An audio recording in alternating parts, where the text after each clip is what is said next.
লাউয়ের খোসাগুলো একটু মোটা মোটা করে কেটে নিয়েছি। এবার এগুলোকে কুচি কুচি করে নেব, একটু আলাদাভাবে বানাবো।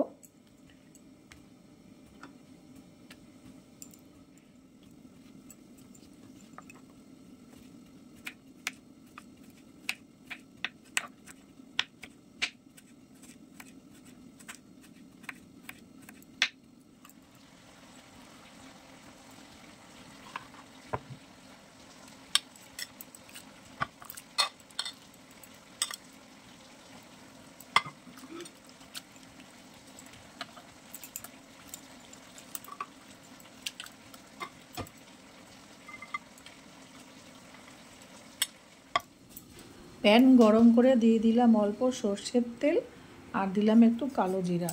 এরপর আমি লাউয়ের খোসাগুলো ভালো করে ধুয়ে নিয়ে এর মধ্যে দিয়ে অল্প একটু লবণ আর হলুদ দিয়ে একটু নাড়াচাড়া করে ভালো করে ভেজে নেব।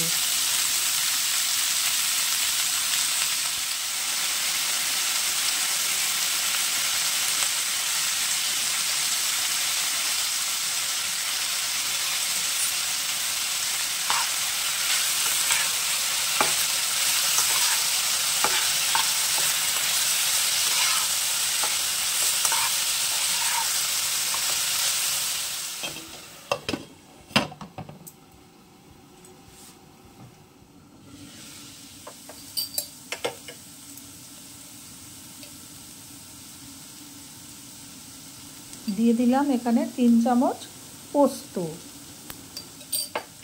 পোস্তটাও লাউয়ের খোসার সাথে ভালো করে একসাথে ভাজা হয়ে যাবে।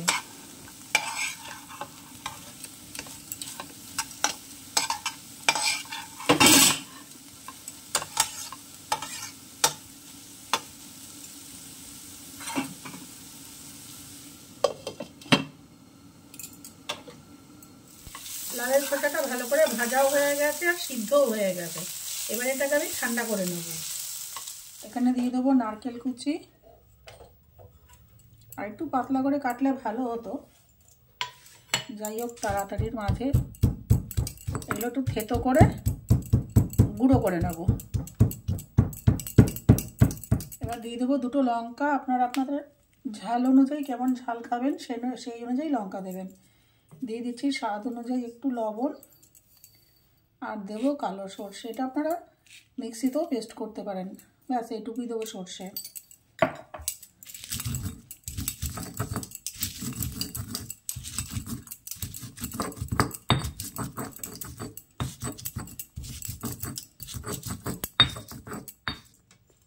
দিয়ে দেবো অল্প একটু চিনি স্বাদ অনুযায়ী, এখানে একটু দিতে হবে।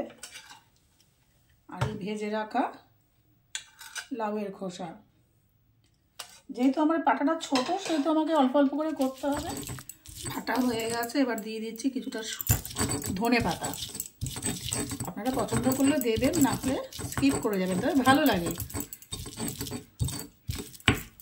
1 মিনিট একটু।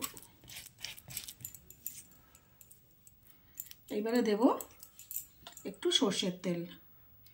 বাটাবুটিতে একটু সর্ষের তেল বেশি যাই। ব্যাস